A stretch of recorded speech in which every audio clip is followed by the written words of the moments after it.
No list of the world's most demanding tracks can be completed without the venue we visit today, Mount Panorama, Bathurst. The PRL GTE Sportscar Series heads down under for round 7 of the championship. This track is steeped in history from its inception in 1938 as a scenic tourist drive to becoming the venue for Australia's greatest motor race, the Bathurst 1000. But no stranger to sports car racing is this circuit, hosting the increasingly revered Bathurst 12-hour GT cars first entering in 2011, and they've been coming back ever since. Who will join some of history's finest and add their name to the list of those who have conquered the mountain? Let's find out live on the global SimRacing channel. My name is Ryan Jones, alongside me in the booth is Chris Phoebe, behind the scenes is our director Joe Peake, and he's using cameras provided by Dougie Beard. Chris, what have you got for us on this monstrous 6.2 kilometer track? Well, first off, this track is terrifying. 6.2 kilometers or 3.8 freedom units, 23 turns around this gigantic course. And we're going to have a 60-minute race here today with the GTE cars, and I think we're in for a harrowing adventure here in Mount Panorama. Yes, I think we certainly are. It's a track where mistakes cannot be afforded. Before we get into it, let's take a quick moment to thank our sponsors. As always, today's race is brought to you by SimMSA. Simulation MotorSports Affinity provides many consulting services from completely customizing simulators to managing teams, individual drivers, and complete events. They're working hard to bring organizations, companies, manufacturers, teams, and drivers together at one place to support and promote sim racing internationally. They are also bridging virtual and real motorsports by providing a network between these two, involving sim racers, real drivers, teams, managers, engineers, and of course motorsport fans alike. You can find out more about how you can get involved at SIMMSA.net. Today's broadcast is also proudly sponsored by ButtKicker. ButtKicker products create an incredible immersion and realism to every game. Feel every nuance and truly put yourself in the driver's seat. The winner of Division 1 here in the PRL GT Sportscar Series will get a ButtKicker Gamer 2 or a simulation kit. Also, both drivers of the winning team in the Teams Championship will get a free t-shirt. Check them out at buttkicker.com. So qualifying, we must apologise, a few technical issues, and we have gone live a little bit late, but nonetheless, we have got live before the green flag, which is key. And qualifying's got 10 seconds left, and as it stands, it is Karl Modov that is fastest from Christian Eiser in second. And the clock's going to tick down, and I don't think we're going to see any more improvements in the session, which means one thing. Although, I'm going to correct myself, Chris, because it does mean the drivers can finish their lap. Oh, so they do get one more shot at trying to put a time in. There we go. You know, I'm more partial to the oval track style of racing, so this is these 2-minute laps are exhausting for me. I get like 3 turns in and I'm over it. I need a break. Yeah, it's certainly one of the longer tracks on the calendar. This one's 6.2 kilometers in length. Watching Christian Eiser, he's making his way down Conrod Straight, reaching speeds in excess of 270 kilometers an hour, jumping on the brakes just before the 100-meter board for the chase, throwing it to the left, getting it back to the right, and then setting himself up for Murray's corner, the final corner on the circuit, turn 23, would you believe? Crucial not to run wide because that grass and the wall comes up very quick. Can he eclipse the time set by Karl Modov? No, he cannot. It's a 58.095, 700ths adrift of his previous best, and 3/10ths adrift of Karl Modov, who's put an absolute mile on the field.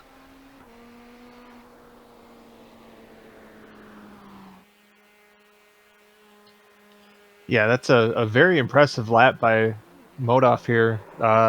Pretty good gap on the rest of the field. We'll see how that plays out here as we get to race time.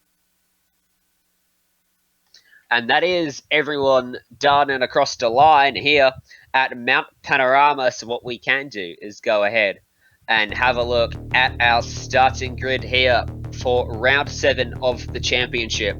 And that pole position does go the way of Karl Modov with a 57.7, 3/10ths ahead of Christian Eiser there in second place. Paulo Munoz starts from third ahead of Abner Acosta in fourth. Row 3 occupied by Andres Espinosa and Christopher Pfeffer. Jean-Marc Tremblay starts from 7th ahead of Horatio Carl Quinn in 8th. And the top 10 is rounded out by Ken Huber and Anthony Pisano. Just outside of the top 10 is going to be Sean Romig, outside of with the driver next in line with the best smelling name, Caleb John Lavender. William Jansen will be next up in lucky number 13 with David Duino in 14th. Ignacio Rodriguez Freitas will be 15th, and James Hebb, Ignacio Hortal, Robert Elder, Tyler DeZube, and Chase Mundy completing your top 20. So 21st with Kenny Rodriguez and Sean Duhamel starts in 22nd. Jason Ray 23rd, Christopher Albright from 24th. The grid rounded out by Spencer Semkowicz in 25th. Jeff Carlo 26th. Gary Schilling didn't set a time in the qualifying session. The clock finally ticks down. We will have a rolling start here, so we've still got a little bit of time to fill. Why don't we quickly have a look at our championship picture? And it is incredibly tight, this championship. Just 4 points separating the top two. Abner Acosta won 130 points, just ahead of Christian Eisler. The team standings too are pretty close too, just 40 points separating Ponto CL Racing Blue and RSR Esports. The gap continues to get bigger. It's turning into a two-horse race in front of that team standings, isn't it? Yeah, definitely a pretty good gap beginning to separate Punto CL Racing and RSR Esport from the rest of the field. It's definitely coming down to a two-team race there, but nonetheless, still a lot of great competition out there amongst these teams. Yeah, certainly. Let's take a look then at the driver standings. 4 points. It's incredibly tight. I don't think you can find a much tighter championship 7 rounds in. As the team standings come up on screen once again. Give us a second. I'll talk you through it though. Paulo Munoz is third. He's on 112 points. He's 18 points adrift of Acosta in the lead. He's 14 points adrift of Eisler in second. He's only 3 points ahead of Karl Modov, who sits fourth. The top 5 is rounded out. 1 point adrift of Modov by Anthony Pisano. The entire top 5 is ridiculously tight. And not only that, but after today, there's just 3 races left. And that means the season's in the latter stages. Yeah, it does. It means that we only have but no room for mistakes. The race details then, Chris, for this one, just before we get underway. Yeah, the Porsche, Ferrari, Ford, and BMW cars will be represented on the track. A 60-minute timed race. An open setup, so a lot of innovation here by these drivers. And a 20 incident cap. There is some bonus points on the line. 1 bonus point for fastest lap, 1 for pole. So some extra points on the line here as well. Some already going to the drivers in the field. But 60 minutes is going to be the plan today. And let's get this one underway then for 1 hour of racing around this track. Let's hope the attrition rate is a little bit lower than the real-life Bathurst 12-hour just a few days ago. Karl Modov then starts from pole. Christian Eisler outside row 1. Paulo Munoz from 3rd and Abner Acosta from 4th. Who gets better at the jump then on this rolling start as they come through Murray's Corner? In the hands of Karl Modov now. He'll pin that throttle and we'll go racing here at Mount Panorama. And a pretty poor start there for Christian Eisler. He's going to have to come down and cover the inside for turn 1. Not going to be able to do it. They'll go 3 wide into Hell Corner. And around the outside goes that BMW. Car number 5, Abner Acosta, will take the spot away from Eisler. Munoz put himself up into 2nd. The rest of the field filtering through. And it looks to be all clean. As a beautiful field of cars we have here today, Ryan. And they all look so great driving through... I don't know what you guys call it down in Australia. Is it wildlife, or is it just like scary stuff? Bushland. And there's a big accident happening further down in the field. Just trying to figure out where it's actually happened. But someone has gone around in a big way. I think it might be Gary Schilling, who was at the back of the field potentially. He's certainly dropped off a long way. And we'll get back to that one in a moment's time as they make their way down through Skyline and through the S's for the first time. Pretty decent lead for Modov there. Munoz not letting him get away. Acosta, Isla, Espinosa, all in close tow proximity behind them. You can't overtake anywhere on this mountain from basically the cutting up until this corner here, Forest Elbow. It's all single file line, single file action. If you try to make an overtake, 9 times out of 10, it's going to end in disaster, Chris.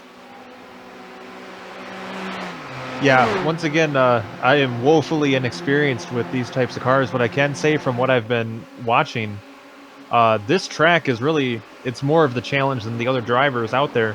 I mean, this is really a circuit that's going to challenge you as a driver.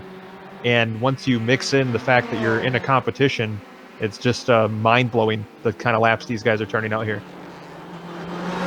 It is. Let's get a replay up then of that incident on the first lap as they finally complete it. A long lap here at Mount Panorama, 2 minutes long, that one, as they came across the line. And Modolf Wait, so with a 7-second lead. You're telling me that was just one lap? Yeah, a little bit longer than the 4-corner oval. And let's take a look then at the replay of this incident. This was heading down Mountain Straight on the first lap, further back in the field, towards the latter stages of the entire field, in fact, into the braking zone for Griffin's Bend. This is car number 17. So this is Gary Schilling. And has he just drifted onto the grass on entry? I suspect that might be the case. Oh, yes. He's come on, stuck in a big way there. Might have been ahead of him. But Schilling definitely got a piece of the wall on the inside there. Just trying to figure out what's going on there up ahead of him.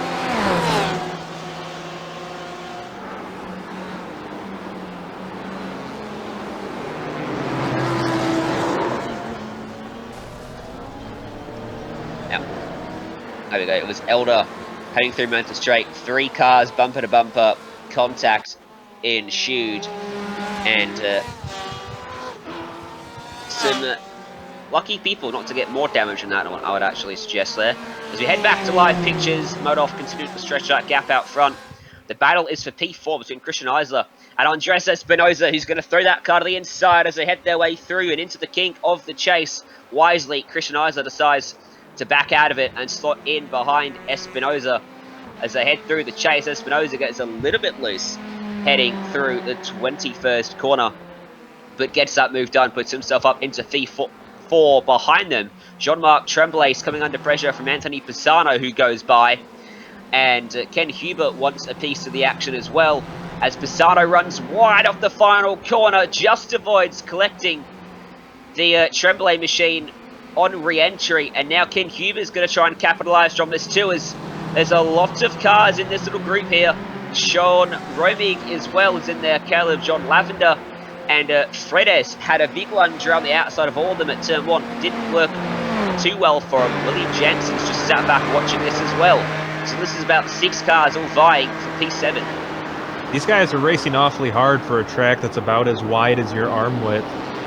It's kind of great to see these guys so willing to mix it up, but you got to wonder how long they can do this before the track decides to bite back. Jean-Marc Tremblay runs wide through the cutting, and he's going to get swallowed up by Huber and by Romig too. And Lavender's going to go around the outside. Under the tree they go, and into Reed Park. That was a brave move. Fredes will go by as well. Tremblay is continuing to get absolutely freight train as Janssen goes through. And Tremblay has lost, I think, 5 spots there. Mundy, Portal, and Duino all went through around Solomon Park and McPhillippi Park as well. And through goes Robert Elder. I'm wondering whether Tremblay has a bit of an issue on that car, because he's lost, what was that, 1, 2, 3, 4, 5, 7 spots in the space of 5 corners, and he's still losing time now. Yeah, there's something that's got to be not quite right on that car. It just looks like he's trying to nurse it around. It is not handling well at all. It isn't. I've just gone on board. Ah, that explains it. I've just got on board, and he's got some steering lock on that machine, right hand down, which is probably why he is dropping so much time. The slightest amount of steering damage at this track is absolutely disastrous with the walls. It's basically a street circuit. Well, it is a street circuit. It's a tourist drive around the top half of the circuit. You miss your line, but the slightest of margins, you'll find the fence in a big, big way. So that explains that one. and he'll have to come down to pit lane, I suspect, and get that damage repaired. Back out front, it's 1.3 seconds the gap. For P8, there's a good battle happening though. Ken Huber and Sean Romig continuing to go at it. John Lavender and Fridez just the ways behind them. They're in battle as well, making the way down Mountain Straight. You can see that trainer cars all making their way down towards Griffin's Bend. And Sean Romig incredibly deep on the brakes, finding a big gain there on Ken Huber into Griffin's Bend. But the cutting will be the last big braking opportunity for him, and he'll have to sit there now until they get to Forest Elbow. Maybe try and set himself up for a move down Conrod Straight into the chase.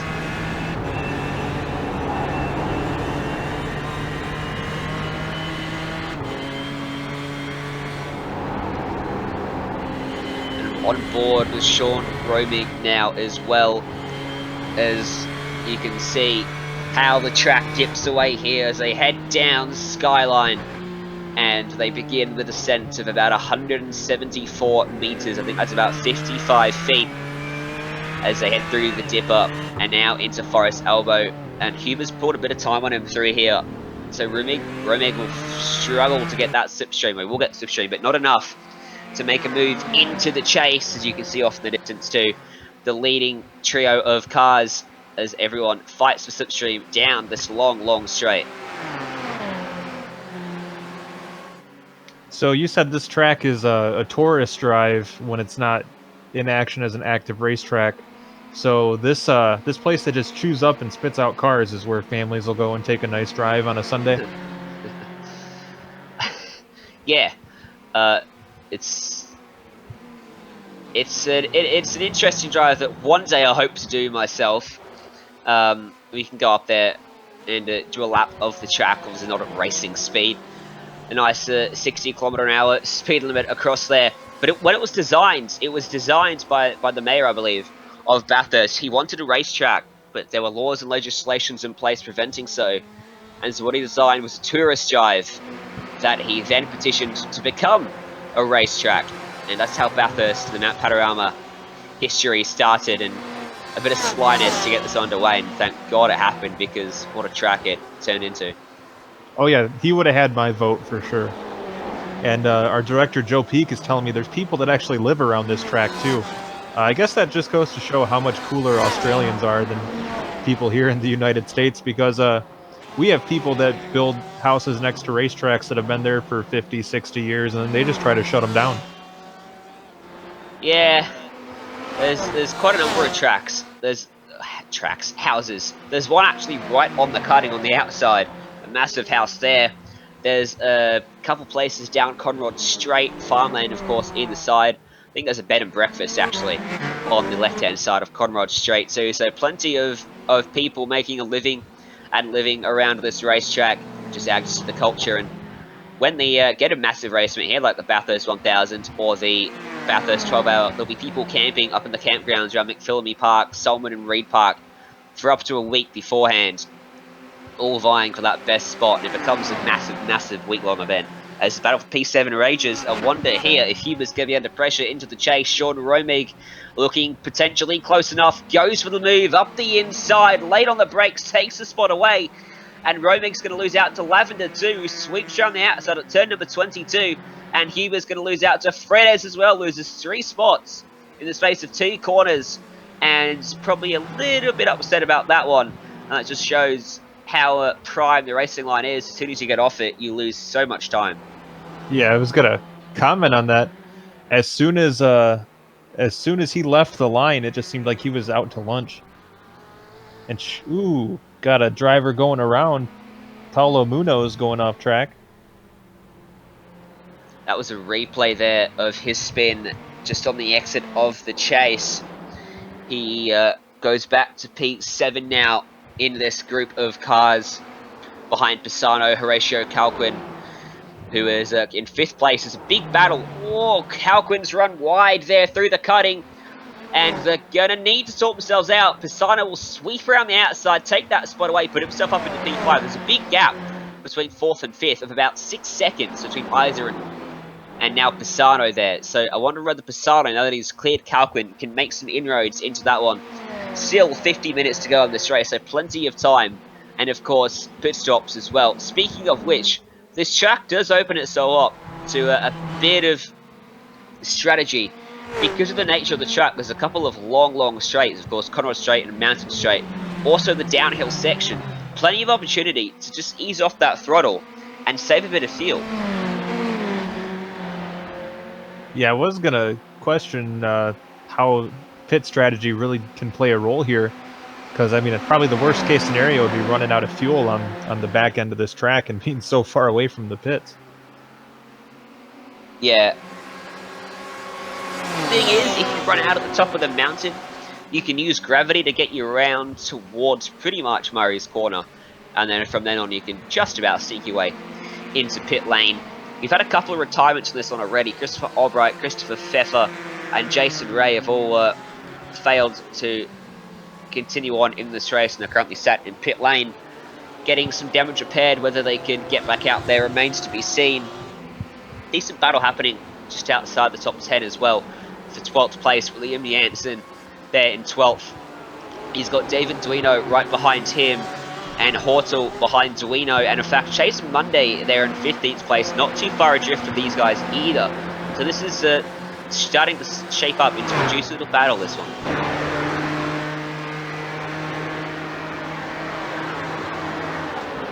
Yeah, and monitoring the speeds these drivers are going down this track. In addition to this track being absolutely terrifying, and these guys racing just inches away from each other on such a narrow track, these guys are also hauling the mail around this track. I mean, they are really hustling these cars around, and this is just absolutely amazing. You know, as I mentioned, I don't have a ton of experience with this track, but I think I might be in love.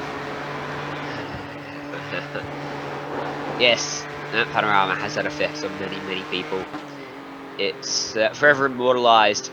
I feel like sometimes a little bit underrated. It is, in my opinion, maybe a little bit biased, up there with the likes of Le Mans and Spa is some of the greatest racetracks in the world. It's so demanding, it's so tough, and Bathurst 12-hour, which is competed in via these particular types of cars, BMWs, of Ferraris, Lamborghinis, Audis even, shows just the international talent that comes to this event, shows just how good of a racetrack it is.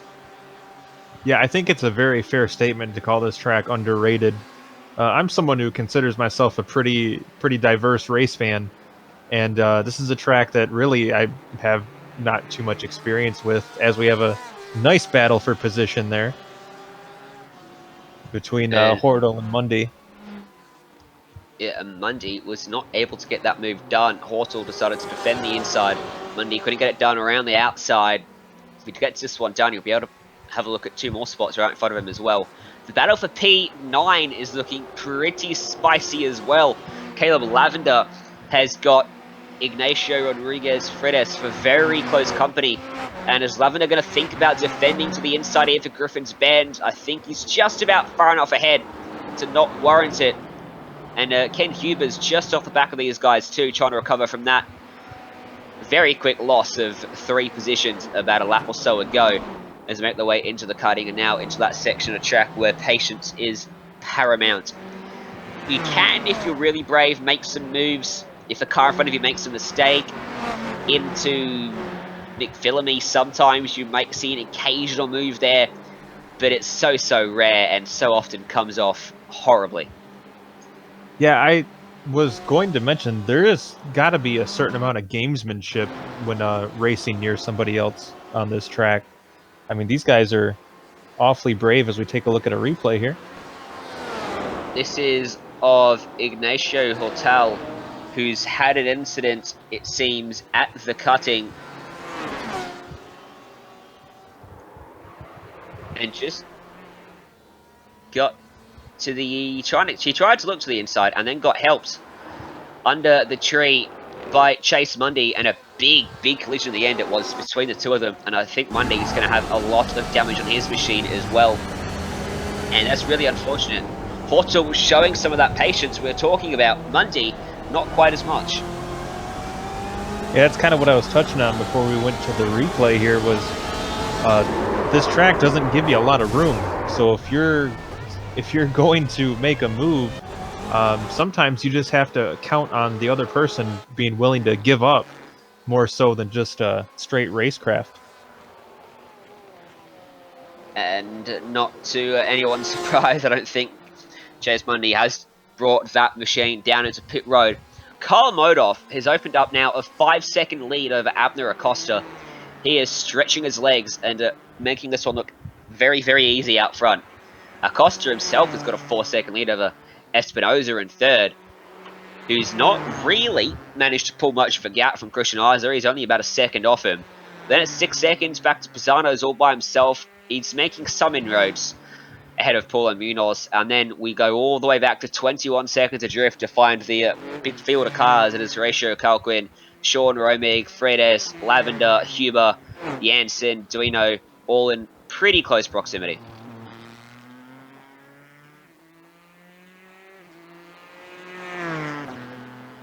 You can see on the screen as well the lap comparison of how Modov's been able to pull out from Acosta. Some big gains, 0.6 of a second, 3 of the last 4 laps is an incredible margin for Modov. I wouldn't suggest he's going too hard because there's really no reason for him to. I think he's just got that natural pace, and qualifying suggested it, and he's been able to replicate it here in the race, hasn't he, Chris? Yeah, he's putting in some tremendous laps and really doesn't look like he's fighting the car very much at all. Just smooth as butter out there, as they like to say. Smooth as butter. Indeed, he has been. Have to start thinking about at some point his pit stop. They can go about 40 minutes. There's been a crash. Andres Espinoza, I think, has run wide off the final corner. I don't think that was the only incident though. He just found the fence. I think it was Paulo Munoz. It wasn't Munoz. It was someone coming down here through the dipper. It was Rodriguez, sorry. Kenny Rodriguez with a 969 heading down through the dipper into Forest Elbow and finding himself in a spot of bother, just pinching the rears, which I found yesterday doing an IMSA race is incredibly easy to do in that Ferrari.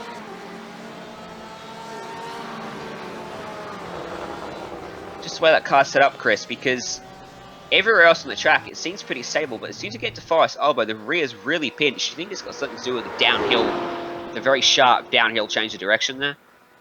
Yeah, I was gonna say that I imagine a lot of that could probably be down to gravity again, our good old friend Gravity hanging out.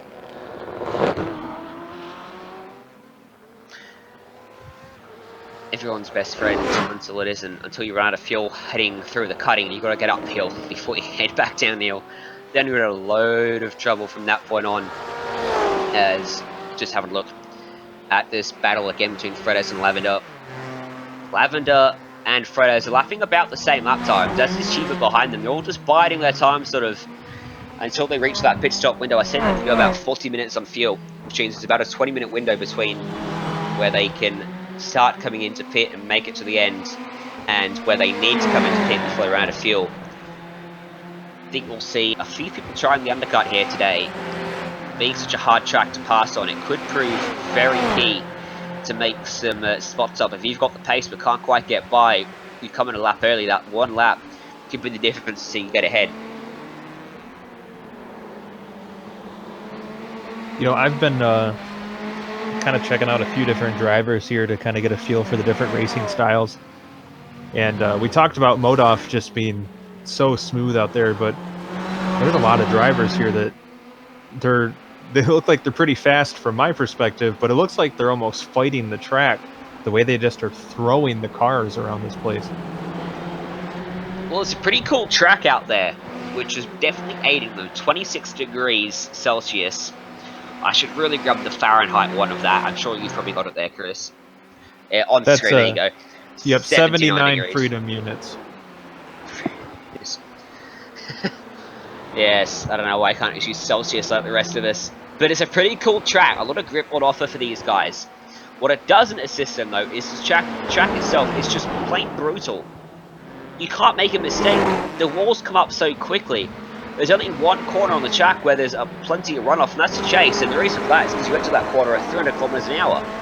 It's just somewhere you've got to be in your rhythm. If you lose your rhythm, that's when you see the mistakes start to creep in. And these drivers, you've got to be fully committed, because if you're not, that's when you lose the rhythm, that's when the mistakes creep in, that's where your race can end, isn't it, Chris? Oh, for sure.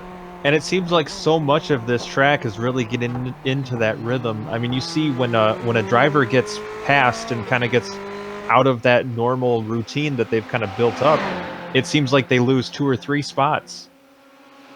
It does. I mentioned, excuse me, I mentioned that Andres Espinosa had an issue at the final corner. Well, now he's trying to rebound from it as he goes to the inside of Christian Iser. This is a repeat of what we saw at the start of the race, and once again, Iser is the patient man, the conservative man, who backs off and lets him go through.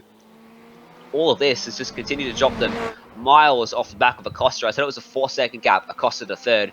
It's now 7 seconds. So they're losing a chunk of time to the guys in front of them doing all of this. They're 12.2 off the lead of the race. But Espinosa takes that spot away. Can he keep it this time? Well, let's find out over the course of the next 37 minutes. Almost halfway of this one already, Chris. Going by pretty quickly. And we will see some pit stops pretty soon, I do suspect. Yeah, time flies when you're having fun, and hopefully these guys have been paying attention to their fuel gauge as this has been having all this fun out here at Mount Panorama.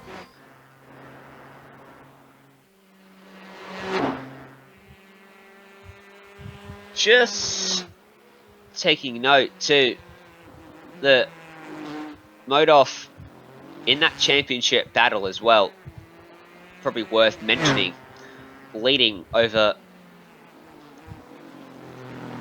He's back and forth at the moment. He's holding a massive lead at the moment. He's running. Paulos Munoz is not having a great race. Abner Acosta sat there in second, so he won't fall too much adrift. But if Acosta happened to have a little bit of an issue out there, maybe drop a spot or two, Modov's in position to gain a ton and potentially leapfrog himself into championship contention heading into the final couple of rounds.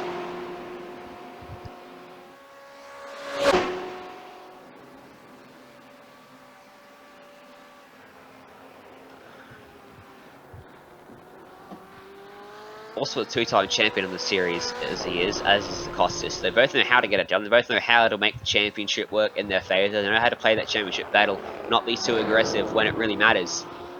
But I think in this case, he's so far adrift. Modov needs to be aggressive. He needs to win this race. This is crucial for him. Acosta can afford to just be conservative and sit there in P2, and that's probably why we're seeing a 6-second battle here, a 6-second gap between the two of them as well.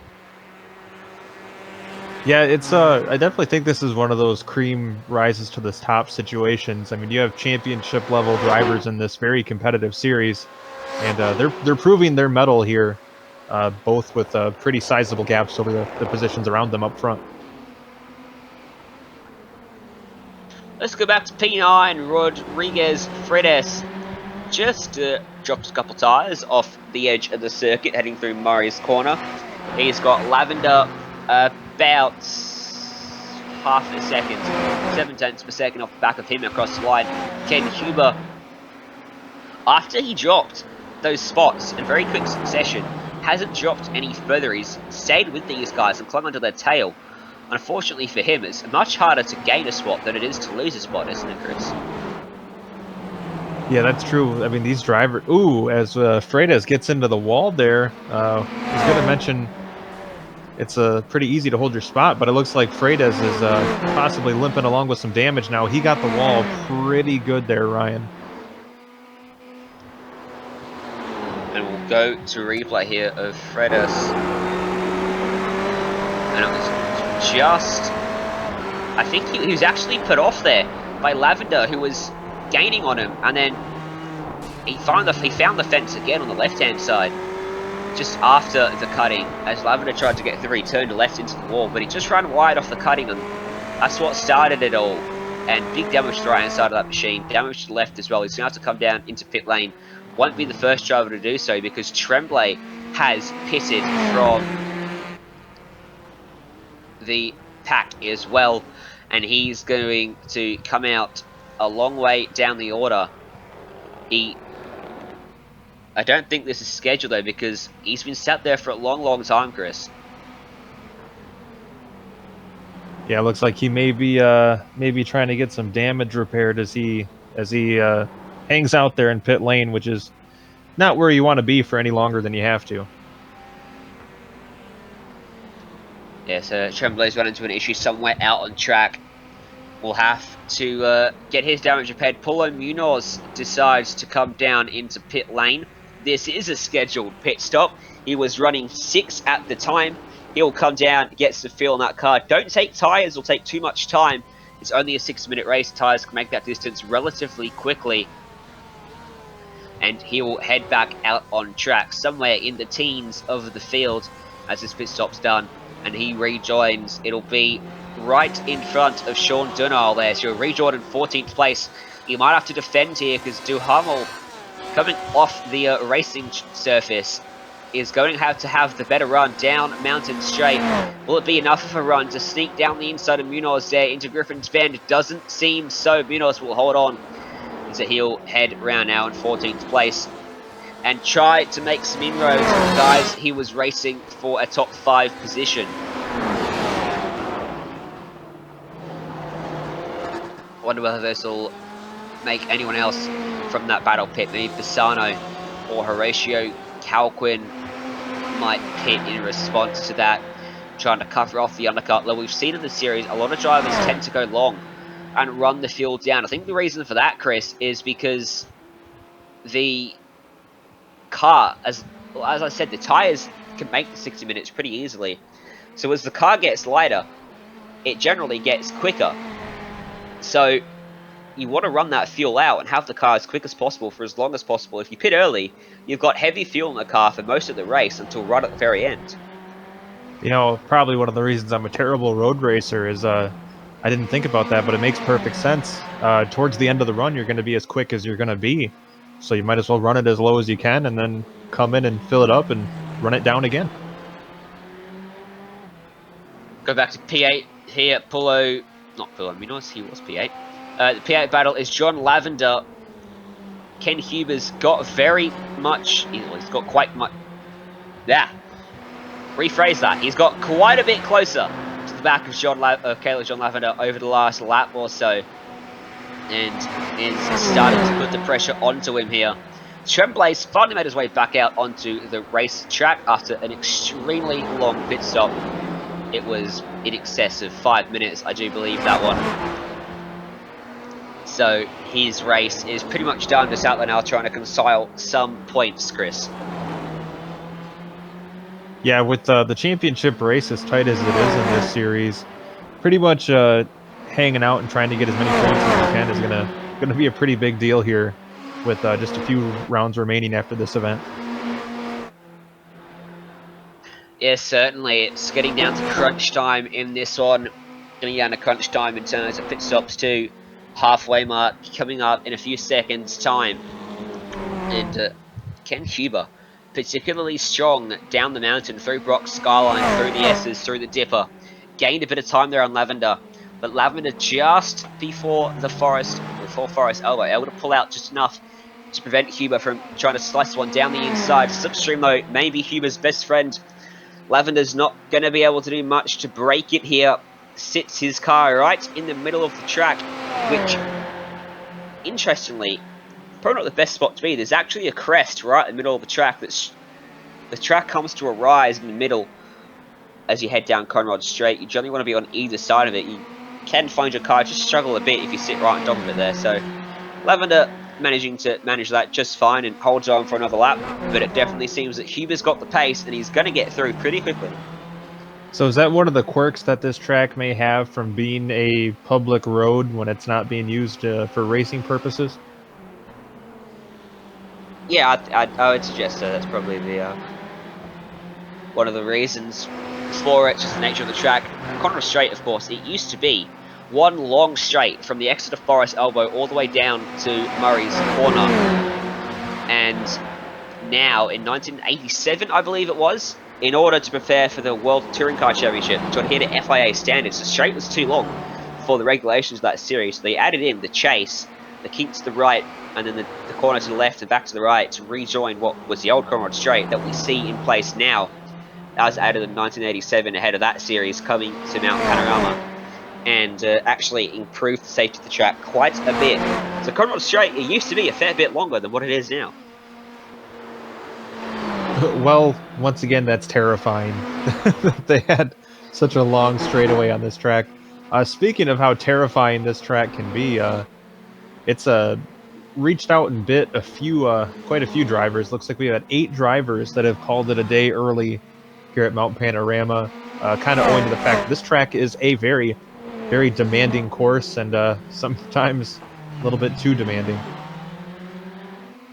Yeah, it's a common theme that we see. I mean, if you look at real life as well, how talented the drivers are in the Bathurst 12-hour, the attrition rate before the race even began was phenomenal. Some of the biggest crashes we've ever seen, in fact, at the mountain happened this past weekend, just showing how brutal this track is. It's so hard.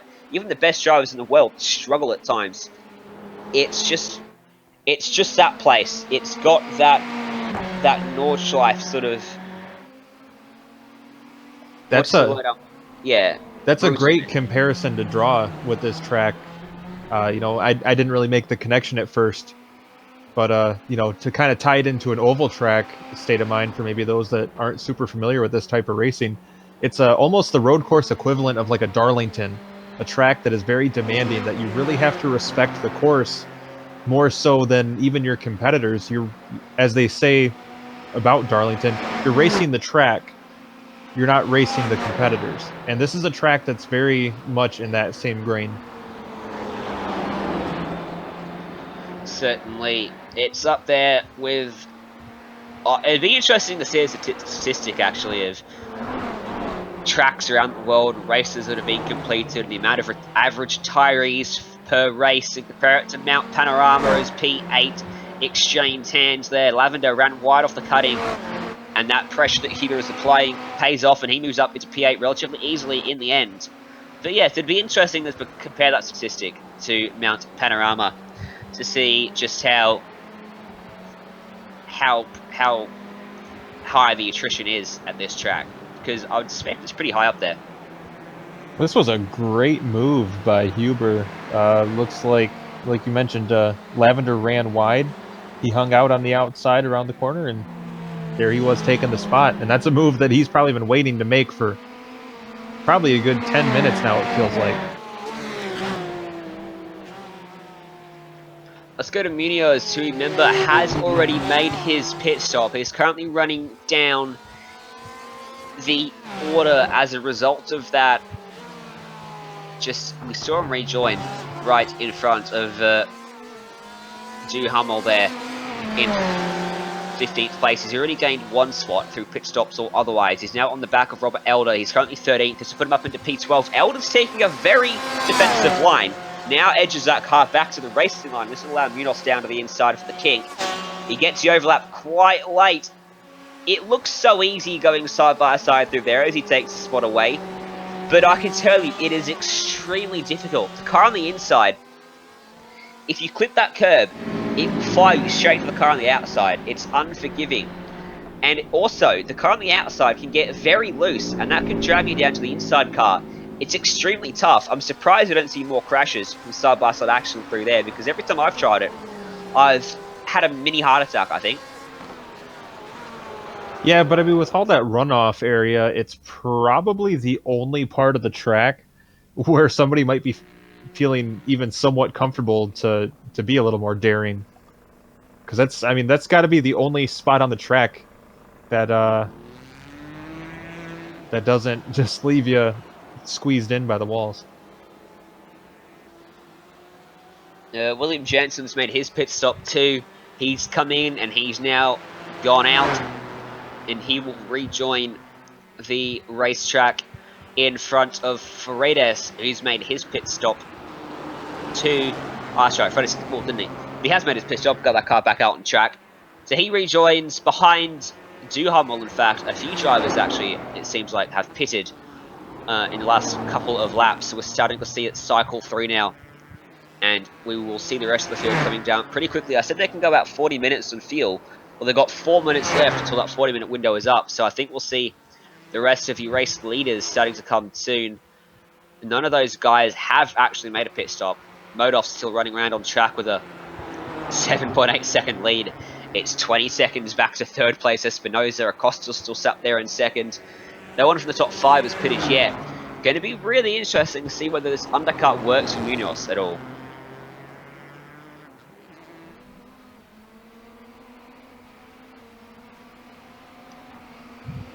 So looks like we're gonna take a look at pit road here.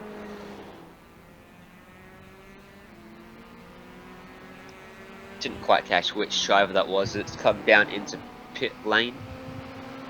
That's a Romig on the pit lane. Ah. There you go.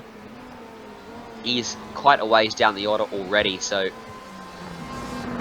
he's going to rejoin. Where's going to rejoin? There goes Robert Elder, who goes by, and Romig will rejoin right in front of Duhamel. So right where Munoz came out, and he will be behind Munoz by about 4 to 5 seconds, it seems like.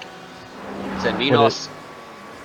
Yeah, he gained a lot of time on pit lane there. Romig was about 3 seconds faster through the pit stop than Munoz. So wonder if we'll see them coming together here shortly with just all that time gained. That's got to be a huge help. Well, there's that thing too. If you go longer, you can get a bit of a better picture on how much fuel you're using in the race. Of course, it can change between sessions, depending on the weather conditions, depending on how your race goes. If you're tucked up behind someone, you're not going to be using as much fuel. It's just simple physics, as far as my physics knowledge goes. And so, if you go longer, and suddenly that car disappears, you realise, hang on, I'm going to need a little bit more fuel, or a little bit less fuel if you suddenly have someone in front of you. And what Romig might have found there is, as the stint went on, the fuel required started to decrease. Munoz, when he pitted earlier, probably filled up to what he thought at the time was the minimum amount of fuel needed. But turns out, maybe a bit too much. Yeah, that's a great point. Another thing I didn't think of, Ryan. You're a genius. Just Far that from it. extra, just having that time to really figure out what kind of fuel usage you have. I mean, that may have just gained 3 seconds for Romig. As we have a lot of people now coming down to pit lane. Lavender and Huber have pitted as well. Horatio Calquin has pitted. So 3 cars from the top 10 down into pit lane at the moment. Don't think anyone else in the top 10 has pitted. So Paulo Munoz will go by all of these guys out on the racetrack. And he's put himself up now into P10. Or be P7 actually. So he's almost back to where he was before the pit stop phase. Huber's come out a long way in front of Lavender actually. Where is... I just missed actually.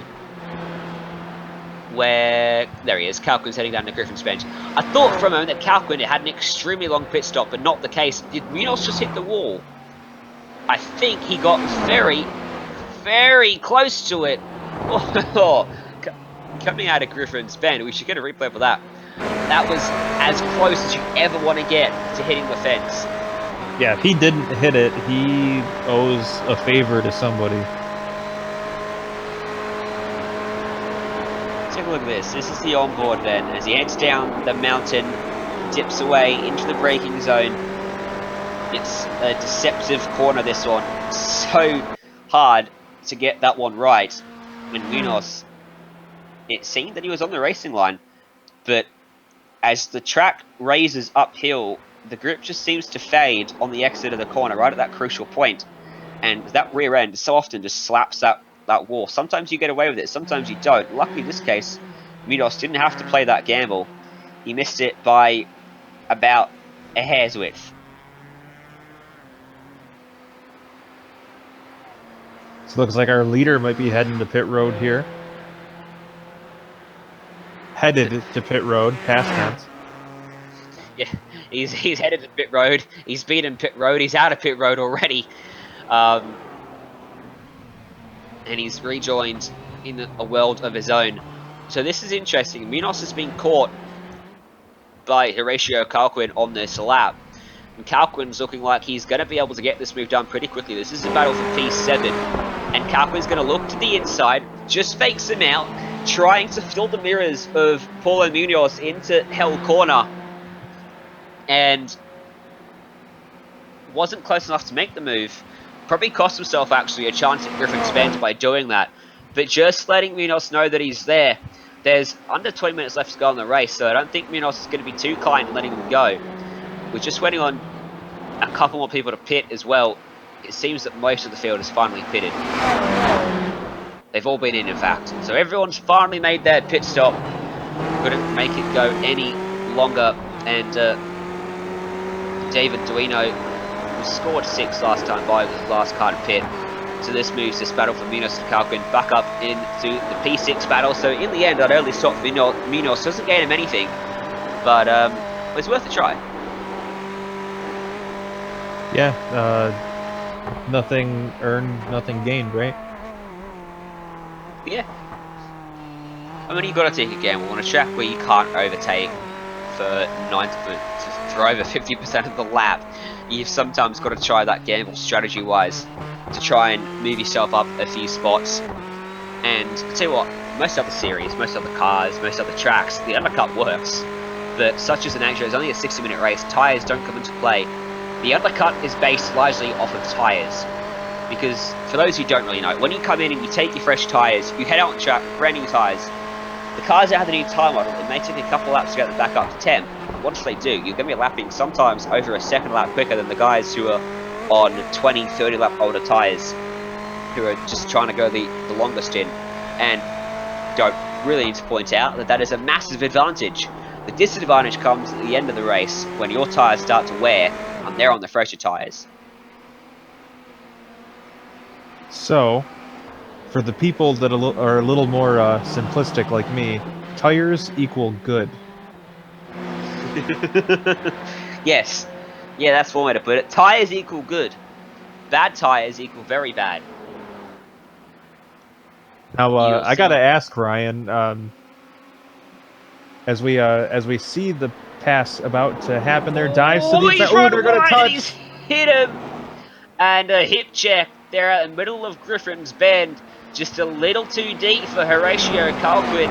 Heading into the corner, slid up into the side of Munoz, who I must say was giving him plenty of room, and has hip checked him out of the way. I wonder whether Calquin's going to redress that position, because I think there's going to be a bit of uproar from that one in regards to Munoz's reaction.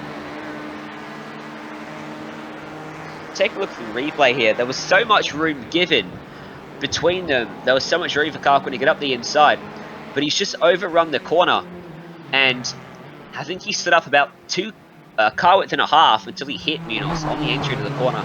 Never looked like making it, and Munoz in fact has got a bit of damage to his front right. Now, as a result of that, Calquin has dropped off quite a bit on this lap. Sean Romig's caught the pair of them as well, so it's about to be a 3-car battle. And Munoz is right in his slipstream to get one back here at Calquin, who had pulled quite a gap heading into the cutting as a result of contact. He's now under pressure from Munoz once more. How does this play out? Is a return serve in order for Paulo Munoz? He doesn't go for the lunge up the inside.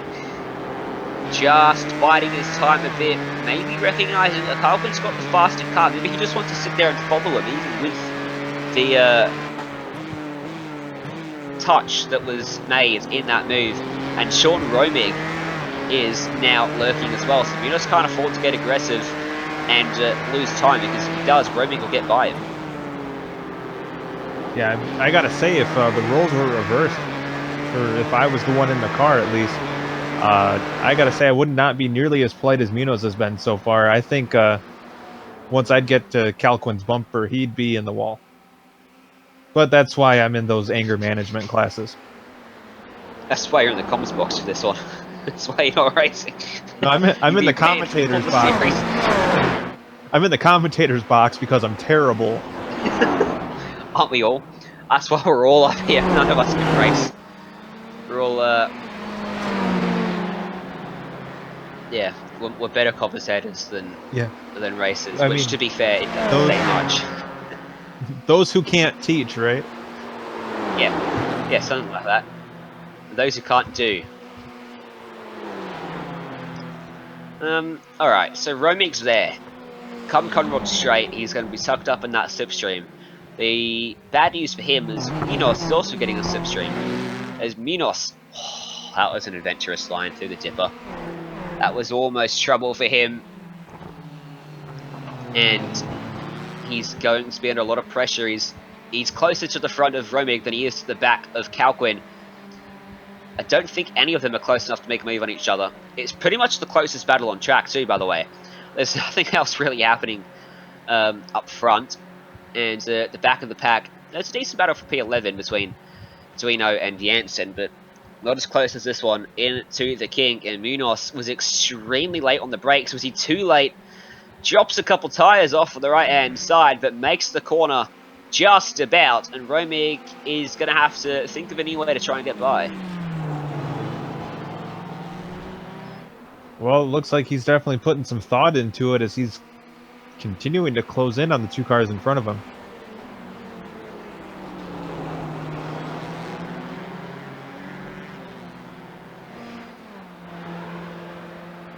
And I'm being told that there definitely is some damage to Munoz's car. I wonder if that's maybe affecting him on these straightaways with possibly some aerodynamic damage to that machine. Yeah, you can see the right-hand side of Munoz's machine has got that damage on the front right. So right where the air meets the front of the car, and you want it to be as smooth as possible as it reaches over the car and creates that downforce, pushing the car down into the track. There's a very unsmooth piece of... Are they made out of carbon fiber? Piece of carbon fiber, I'm going to say. And it will be definitely hurting his top line speed. Or maybe hurting his handling too, because he doesn't look particularly comfortable, suddenly, making his way over the top of the mountain. Yeah, but it still looks relatively fast, but yeah, I definitely, as he goes wide there into the wall. Oh. Yeah. I think it was unsettling the handling. He wasn't looking comfortable and just too deep, heading into the S's and in towards the dipper. Lost the rear and finds the fence. A mistake we see very often, real world and sim-wise. And just talk us through this replay, Chris. How has this one happened?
All right, as you can see, action's still on track here. As we close just under 10 minutes left in this event.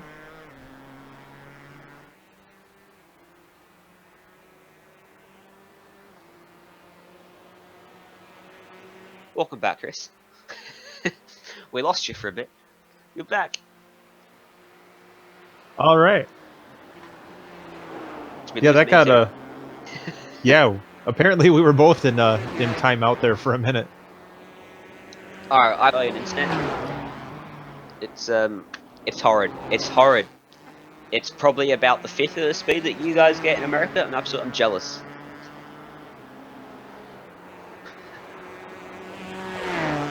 So you have like a kangaroo on a treadmill supplying the service down there, Ryan? Yeah, we get a kangaroo on a treadmill. That's when we really need it. But most of the time, it's just a koala on a treadmill, which doesn't go as fast. So Yeah, I've heard it's koalas are struggles sometimes. mean, so I can see that No, being an it's the issue. drop bears. It's the drop bears you've got to watch out for. And at Mount Panorama, there's actually probably a few of them hiding up in those trees, up in the bush. The drop bears they're vicious subspecies of the koala. They're highly volatile. They are. If you ever come to Australia, you've got to watch out for them if you go bush trekking. I'm pretty sure if you come to Australia, you have to watch out for literally everything. It just wants to kill you. Yeah, it is a bit like that. Although I've got to say, I live in the city, so I managed to escape most of the creepy crawlies. I hate them. I can't stand them. I try to avoid the bush as much as possible. This P10 battle between William Jansen and David Duino, I mentioned it earlier. It's still just about in the works, but the gap's about a second between the two of them. Duino is going to need to find some extra pace here, or maybe rely on Jansen potentially making a mistake to try and get the spot, the final top 10 spot. It always feels better saying I finished 10th than saying I finished 11th. That's a very true statement. Maybe something resembling mental gymnastics, but still, you know, you got to be able to hold your head high at the end of the day. It's like seeing that sort of top 10 statistic always helps. Pad those stats. There's also a pretty close battle for P6 between Horatio Calquin and every time I got to change cars, we get to the pit line, and I keep seeing all those retired cars. There's so many of them. It's been a brutal race. Sean Romig is trying to take away P6 from Horatio Calquin.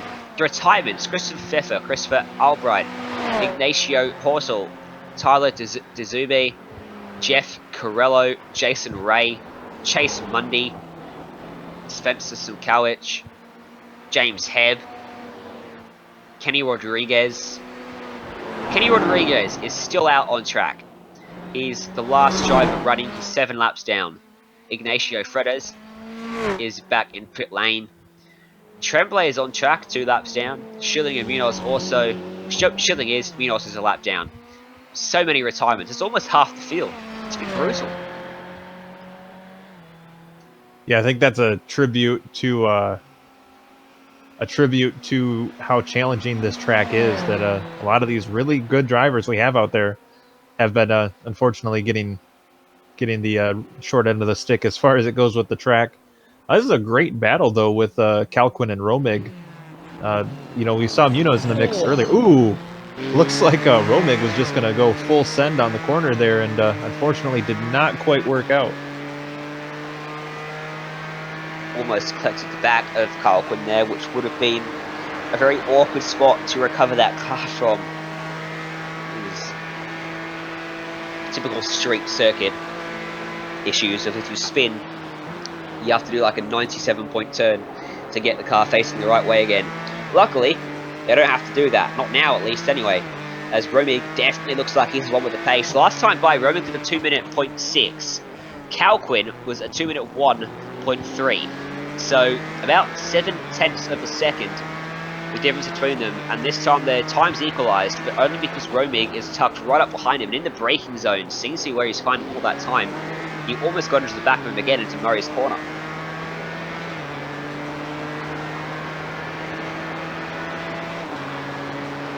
Yeah, so what is the mindset there when you go for kind of an all-out move there and doesn't quite work out? How does Sean Romig kind of regroup and gather it back up to challenge Calquin again? We've got 4.5 minutes left on the clock, so about 2 laps. So I think he's still just got to be patient. You know he can't have a take here, so there's no point pushing ridiculously hard and making a mistake, because you'll ruin the fact that you're still in P7. I think he's got to focus, and as soon as he gets to Brock's Skyline, make sure he's closing up onto the back of Calquin, and then into Forest Elbow. If he's not close enough, don't even try it. Just sit there and set yourself up for the exit down onto Conrad Straight. Even if you come onto the straight, 3 or 4 car lengths behind him, with the slipstream and the run you've got from setting up the exit, you're going to be close enough for a move into the chase. If you defend the inside into the kink, that means you got the inside for the chase, the left-hander, the big braking zone. If you defend the outside for the kink, you can find a lot of extra ground if you go to the inside there. And it can be tough to get done around the outside of the chase, but it can be done.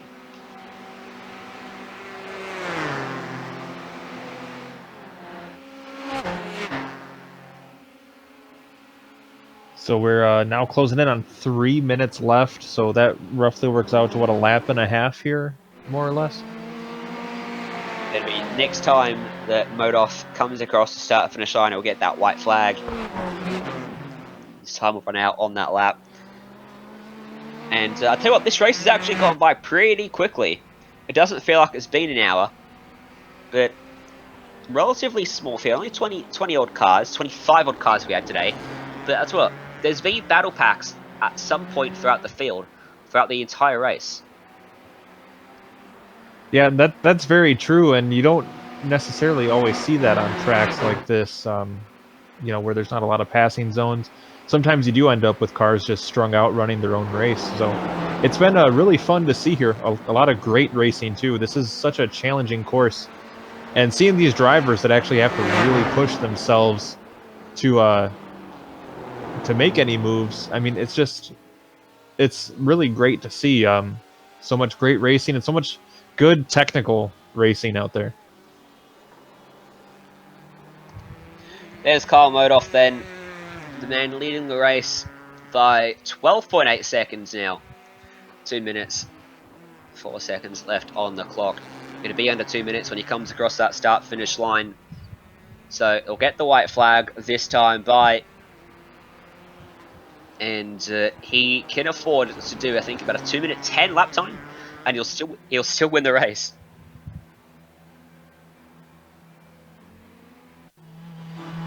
Oh, Pisano. Is he facing the wrong way? No, he's facing. No, he's facing the right way, but he's stopped. But why? Why? What's happened to him? Through Forest. He's got the car going again. Maybe he needed to check the map. Potentially a hardware problem there for Anthony Pisano, which is a big shame for him. Trying to figure out how many spots he's lost. Definitely lost out to Espen Nazara.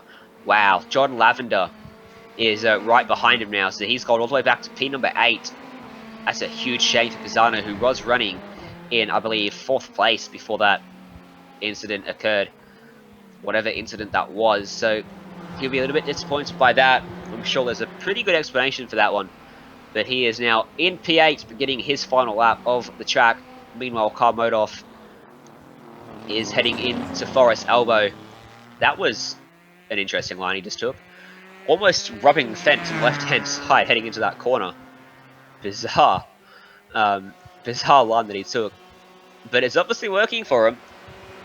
Because he's coming down Conrad Straight, and, well, I said it before, I'll say it again. This is one of the best drives we've seen at Mount Panorama in SimRacing. He doesn't get much more dominating on this. Over the course of a 1 hour long race, he's going to win by over 10 seconds. He qualified on pole by 3/10. He took his qualifying pace, he turned it into race pace, and he absolutely ran with it. He's led every single lap from start to finish. Kyle Modoff will win round 7 of the PRL GTE Sportscar Series by quite the margin at Mount Panorama.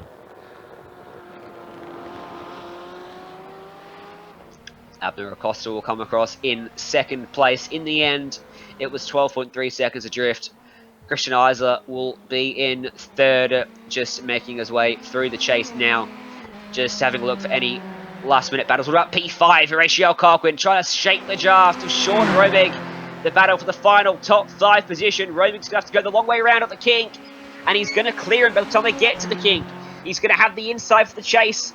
What has Colquhoun got to try and get a spot back from Sean Romig? He's lost it on the final lap for P number 5, Sean Romig. The run down to Conrad Straight will take that spot away, and into the final corner will solidify his place in 5th position.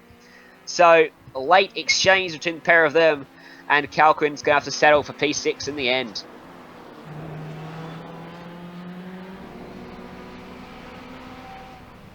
think that's most of the drivers actually across the line. A lot of people are lapped down.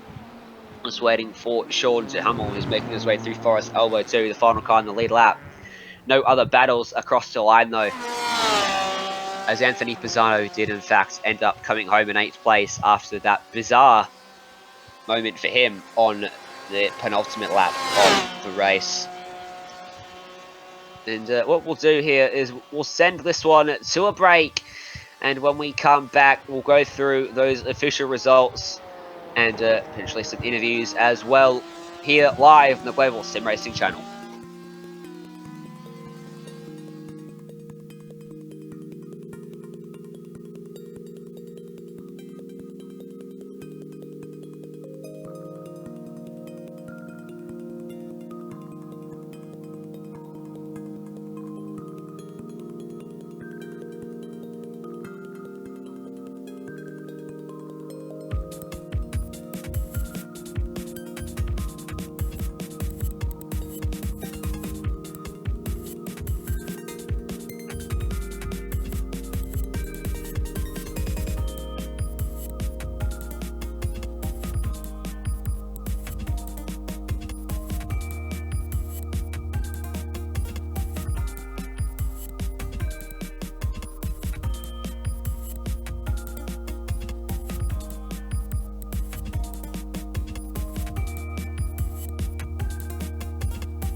Welcome back to the Global Sim Racing channel, where we have just completed round 7 of the PRL GTE Sportscar series, brought to you by SimMSA and ButtKicker.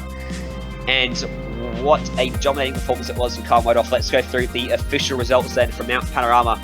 Modoff won by 12.3 seconds to Abner Acosta, 36 seconds to 3rd place Christian Eisler.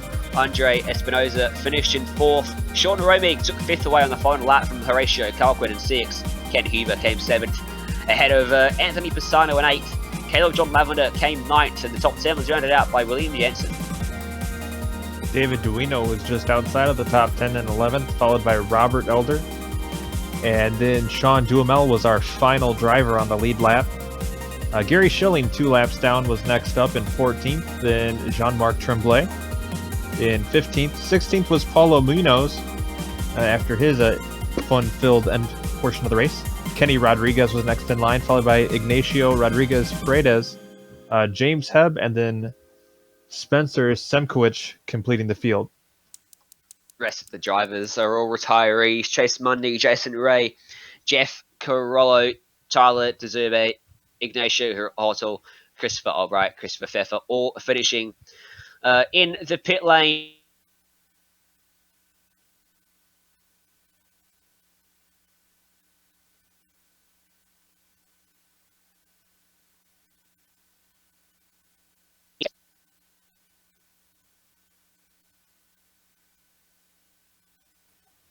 All right, well, we have our winner here with us, Carl Modoff, picking up the big win today and making it look easy. Carl, that looked like a very pleasant drive through Mount Panorama this evening. Tell us about your ride. Yeah, that was really a lot of fun. One of my favorite tracks on iRacing. The whole mountain section is kind of all one corner, one continuous flow over the top. So, you really get into a nice rhythm over there. And earlier I had this setup that was so twitchy. The rear end had a lot of snap oversteer, but luckily one of my teammates, Wyatt, set me a great setup that was just much better throughout the whole race. So I was able to continuously run much faster than I was and kind of keep it out of the wall, which is important here and very easy to do. But yeah, that was a lot of fun. Great race. Happy to get a win after last week. Yeah, with big championship implications on that one, as the season is beginning to wind down, you find yourself back a little ways coming into the night. Do you think you still have anything for him here as we head into the last 3 rounds of the season? I hope so. Yeah, I thought we had 2 drops last week, so I left the server after my incident, and that, turns out we only have 1. So I really kind of kicked myself there. Yeah, I just got to try and keep winning races and getting as many bonus points as I can. And hopefully he runs into a little bit of trouble himself. But if not, it's been a good season. I just got to eliminate some of those mistakes, like turning my car off. Now, with just a few rounds left, any particular tracks you think suit your driving style more so than any of the others? Not really.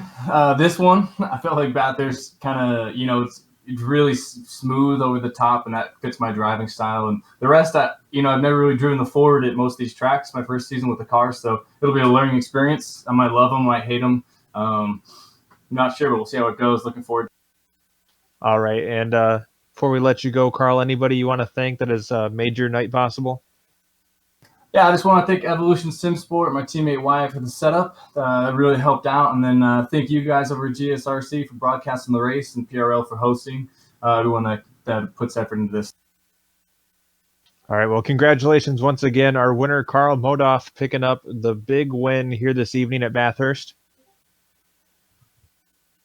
And we've also got Abner Acosta here in the booth with us. A very lonely race, I must say. But P2 nonetheless, another solid day for your championship. Congratulations.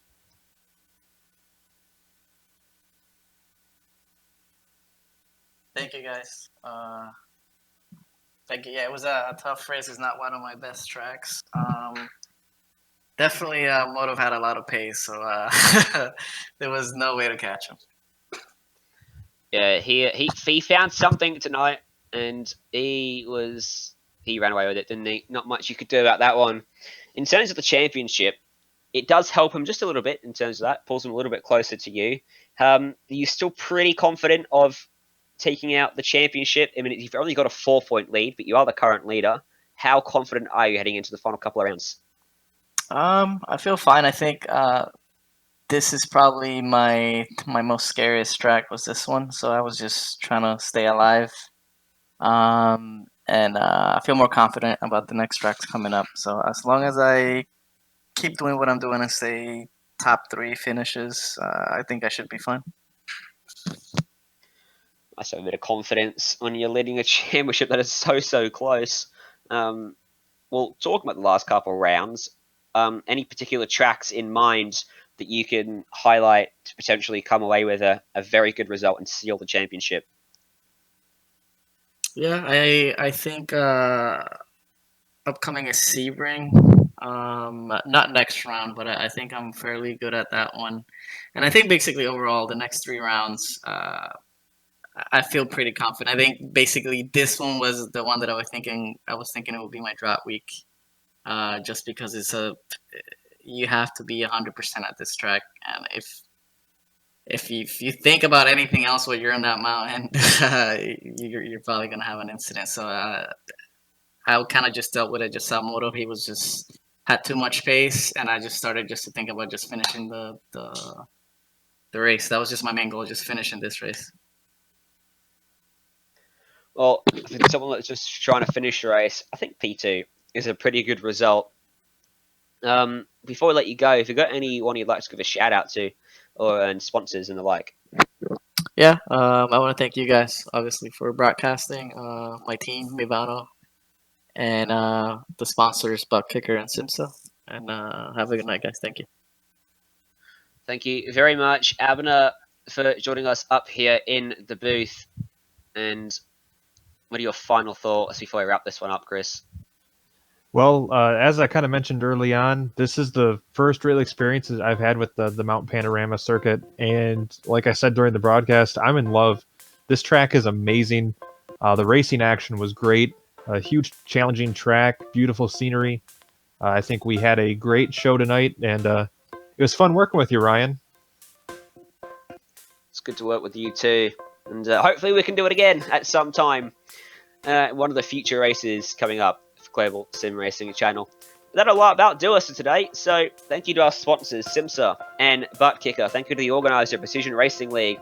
Thanks to the companies that provide the software and hardware for our broadcast, listed on your screen as well. Additional thanks to June Londe, who provides our wonderful music. You can see the screen for how to get a hold of more of her great work. And thanks to the team today, Joe and Chris. If you'd like to find out more about GSRC, including upcoming races, you can find it at the globalsimracingchannel.com. Or you can check out our social media on Twitter at GSRC Channel, Facebook at Global Sim Racing Channel, and Instagram at GSRC_Gram. And if you'd like to support the channel, go check out our merchandise store at gsrc.storenvy.com. The link is in the description below. Don't forget to head on over to our YouTube page and hit that big red subscribe button as well, so that you don't miss a moment here on the Global Sim Racing channel. Next up for this race, for this series, is the Barcelona GP Circuit Round 8, coming up at the same time next week. We also have upcoming races for other series listed on the screen, so check those out and mark them down on your calendar. But from all of us here on the booth for tonight, thank you for joining us, and until next time, race clean, race hard, and we'll see you on the track.